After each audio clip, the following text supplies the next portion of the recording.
35 years of Arizona TV history were being recounted. That's probably because it was several weeks ago that the announcement went out that Wallace Ladmo would leave the air at year's end. Nonetheless, some folks chose today to protest the news.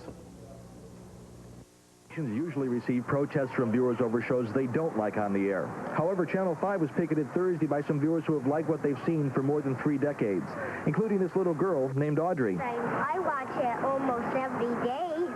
So do thousands of other Arizonans. The official reason for the show's disappearance is that Bill Thompson, the Wallace half of Wallace and Ladmo, is retiring. I am retiring. I need to spend more time at the racetrack. Yes, At least that's what he said during the show's final taping. Channel 5's main studio was bulging with kids of all ages who came to see the finale, including local TV pioneers Lou King and Ken Kennedy, whose Gold Dust Charlie character predated Wallace and Ladmo. Kennedy recalled how he gave Wallace his shot on the air. He was a pest. Yeah, he'll tell you that. He kept saying, hey, what can I do? Let me on the show. Put me on the show. And then he started saying, put me on the show or I'll burn your house down. He isn't surprised that Wallace and Ladmo lasted as long as it has, either. These kids had a chemistry that just made it. And that's the name of the game in show business. And it was show business as usual.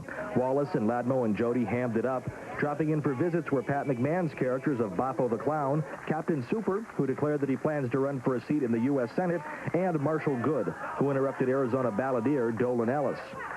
The kids predictably booed when that bratty little Gerald showed up. Of course, Ladmo bags were handed out. Ladmo estimates he's given away more than 300,000 of the goody stuff bags, the last one going to Wallace. A long time ago, when I knew he was going to retire, I figured he's going to need some food, so I gave him a loaded Ladmo bag. The final taping wasn't an occasion for as many tears as one might expect, and neither Wallace nor Ladmo choked up, although they came close. Well, I didn't realize that Gerald cared that much about us. That got to me a little bit. While Thompson's retirement remains the official reason for Wallace and Ladmo's disappearance, the cost of producing such a children's show is high, and its ratings haven't been great lately. Had the ratings been better, would Wallace have foregone retirement? I think management would probably be the best ones to answer that. When it was over, there were hugs from family members.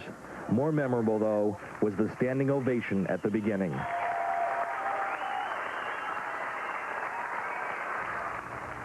Channel 5 plans to fill the 7 a.m. hour with cartoons.